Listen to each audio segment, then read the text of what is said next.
আজকে আপনাদের 18 নং ম্যাথ থেকে 18 নং ম্যাথটা কি বলা আছে? The price of diesel increases by 50%. Find how much percent a truck owner must reduce his consumption in order to maintain the same budget. অর্থাৎ একটা ডিজেলের পরিমাণ হচ্ছে আপনার ডিজেলের পরিমাণ বাড়ছে কত? ডিজেলের পরিমাণ বাড়ছে হচ্ছে আপনার 25%। ডিজেলের পরিমাণ ডিজেলের দাম, the price of diesel increases by 50%, অর্থাৎ ডিজেলের দাম বাড়ছে হচ্ছে আপনার 50%। এই ক্ষেত্রে একজন ট্রাক ওনারকে যদি সে তার আপনার ডিজেল বাবদ যে খরচ, এই খরচে যদি সে কোনো পরিবর্তন করতে না হয়, সেক্ষেত্রে আপনার তার ব্যবহারটা কি পরিমাণ কমাতে হবে। মানে ডিজেল বাবদ যে খরচ ছিল এই খরচই রাখবে, সেক্ষেত্রে তার অবশ্যই তাহলে ব্যবহার কমাতে হবে।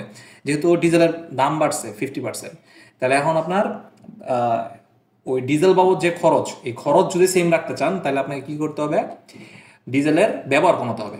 ওকে, তাহলে এখানে কি আছে? The price of diesel increases by 50%, অর্থাৎ আগে যদি 100 টাকা হতো ডিজেলের দাম, এখন হচ্ছে যেহেতু 50% বাড়ছে, 50% বাইরে হচ্ছে, তাহলে ডিজেলের দাম কত আছে আপনার?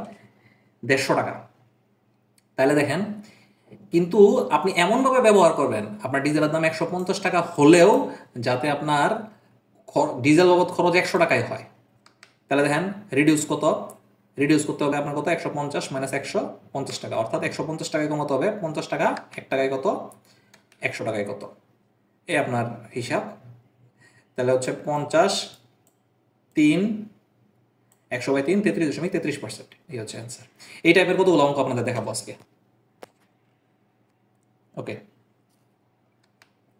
এখন বলা আছে আপনার চিনির মূল্য 10% কমে যাওয়ায় চিনির ব্যবহার শতকরা কত ভাগ বাড়ালে চিনি বাবদ খরচ একই হবে। তাহলে চিনির মূল্য কত আপনার? 10% কমে গেছে। এখন যেহেতু 10% কমছে, তাহলে আপনার চিনির বর্তমান দাম কত? 90 টাকা। এখন আপনি চাচ্ছেন এমনভাবে ইউজ করতে যে চিনি বাবদ আপনার খরচ 100 টাকায় থাকে, তাহলে আপনার চিনি ব্যবহারটা বাড়াতে হবে। মানে কি, চিনির বর্তমান দাম আছে আপনার 90 টাকা, কিন্তু আপনি চাচ্ছেন এমনভাবে ইউজ করতে যাতে হচ্ছে আপনার চিনি বাবদ খরচ 100 টাকায় থাকে, তাহলে আপনার চিনির ব্যবহার বাড়াতে হবে। চিনি ব্যবহার বাড়াতে হবে কত? 100 মাইনাস 90, 10 টাকা, অর্থাৎ 90 টাকা বাড়াতে হবে 10 টাকা। 1 টাকায় কত? 100 টাকায় কত?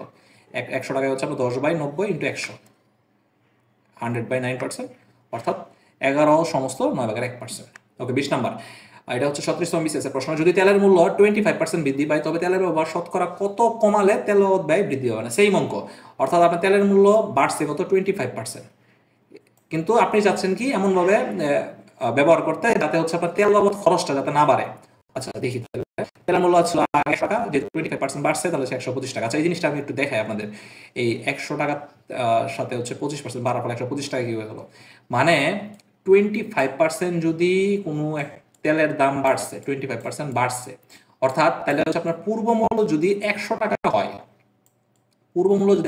তাহলে বর্তমান মূল্য কত হবে?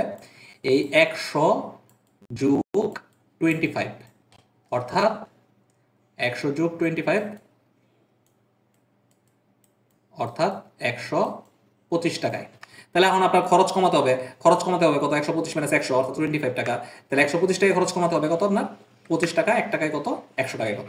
অর্থাৎ আপনার বর্তমান দাম আছে কত? 125 টাকা, কিন্তু আপনি চাচ্ছেন এমনভাবে যাতে খরচ হোক আপনার, যাতে হচ্ছে তেল বাবদ খরচ আপনার 100 টাকায় থাকে। দাম কত? 125 টাকা, কিন্তু আপনি চাচ্ছেন খরচ হোক কত? 100 টাকা। তাহলে আপনার তেল বাবদ খরচ যদি আপনি সেম রাখতে চান তাহলে কি করতে হবে? তেলের ব্যাপারটা কমাতে হবে কত? 125 টাকা দাম থাকলে আপনি এমনভাবে ইউজ করতে হবে যাতে 100 টাকায় দাম থাকে। তাহলে এই ক্ষেত্রে আপনাকে কমাতে হবে কত? 125 মাইনাস 125 টাকা। ওকে, তাহলে কাটাকাটি করলে হচ্ছে যে 5 25-এ 125 আর 5 100 কত? 5 20-এ 100। ওকে, নেক্সট ম্যাথ। যদি চিনির মূল্য 15% বৃদ্ধি পায় তবে চিনির ব্যবহার শতকরা কত কমালে চিনি বাবদ ব্যয় বৃদ্ধি পাবে না? একই ম্যাথ প্রায়। চিনির মূল্য আপনার 15% বৃদ্ধি পাইছে, 15% বৃদ্ধি পাওয়ার ফলে চিনির মূল্য হয়েছে কত? 100 যোগ 15%, তার মানে 115 টাকা হয়েছে। কিন্তু আপনি চাচ্ছেন এমনভাবে ইউজ করতে যে হচ্ছে আপনার চিনি বাবদ খরচ, মানে চিনির বর্তমান মূল্য আছে 115 টাকা, কিন্তু আপনি চাচ্ছেন এমনভাবে ইউজ করতে যে চিনি বাবদ আপনার খরচ 100 টাকাই হয়। তাহলে হচ্ছে আপনার চিনি ব্যবহার কি কমাতে হবে? ব্যবহার কমাতে হবে কত? 115 টাকা, অর্থাৎ 115 টাকায় আপনি কমাবেন 15 টাকা। 1 টাকায় আচ্ছা এখানে একটু আপনার চিহ্নগুলো একটু হয়ে গেছে, আচ্ছা একটু বুঝে নিন। তাহলে 100 টাকায় কত, আচ্ছা এখানে একটু বলেছে, এখানে হবে 15/115, 15/115 হবে, তো 15 × 115, তাহলে হচ্ছে কাটাকাটি করলে হচ্ছে 300/23, 13.03%। ওকে, এখন এইটা হচ্ছে ক্লাস 8-এর একটা ম্যাথ। চা পাতার উপর কর শতকরা 10 টাকা কমালে চা পাতার ব্যবহার শতকরা কত করে বৃদ্ধি হলে সরকার চা পাতা থেকে শতকরা 8 টাকা বেশি কর পাবে। আচ্ছা দেন এখানে বিষয়টা কি হচ্ছে, চা পাতার উপর হচ্ছে আপনার করটা কমছে 10%, কিন্তু আবার সরকার কি চাচ্ছে যাতে হচ্ছে আপনার এইটার ব্যবহার বাড়ায়া এখান থেকে সরকার হচ্ছে 8 টাকা বেশি কর পায়। অর্থাৎ 10% কমালে বর্তমান মূল্য কত, 90 টাকা, কিন্তু সরকার যেহেতু চাচ্ছে 8 টাকা বেশি পাইতে, তার মানে হচ্ছে 8% বৃদ্ধিতে মূল্য হচ্ছে 108 টাকা। তার মানে কি, মূল্য হয়ে গেছে এখন আপনার 90 টাকা, কিন্তু আপনাকে এমনভাবে ব্যবহারটা বাড়াতে হবে যাতে হচ্ছে আপনি এখান থেকে 108 টাকা আসে। অর্থাৎ ব্যবহার বাড়াতে হবে কত, 108 - 90, 18 টাকা। 90 টাকায় বাড়াতে হবে কত, 18 টাকা। 1 টাকায় কত, 100 টাকায় কত, তাহলে 5×18 = 90, 5×18 = 90। আচ্ছা এইখানে একটু ভুল হয়েছে, এখানে হবে আপনার 100, তাহলে হচ্ছে কত, 20 টাকা। আচ্ছা এটা একটু দেখাই, এখানে কি আছে যে আপনার 18 × 100/90, এগুলো হচ্ছে আসলে আপনার টাইপিং মিস্টেক আর কি। 18 তে 5×18 = 90, 5×20 = 100। ওকে, next math. A stock increases in value by 25%, by what percent must the stock decrease to reach back its former value? অর্থাৎ একটা স্টকের মূল্য 25% বৃদ্ধি পেয়েছে, কিন্তু এখন আপনি চাচ্ছেন কি যে 25% বৃদ্ধি পাইলেও আপনি ব্যবহারটা এইভাবে করবেন যাতে আপনার এই স্টক বাবদ কোনো খরচ না বাড়ে আর কি। আচ্ছা 25%, তাহলে হচ্ছে আপনার এখন দাম কত, 25% যেহেতু বৃদ্ধি পেয়েছে, তাহলে 100 টাকার 25% কত, 125 টাকা। তাহলে রিডিউস করতে হবে আপনার কত, 25 টাকা। তো 125 টাকায় খরচ কমাতে হবে আপনার কত, 25 টাকা। 1 টাকায় কত, 100 টাকায় কত, তাহলে এটা আপনার 20%। এরকম টাইপের একটা ম্যাথ আপনাদের আগে দেখাইছি। ওকে।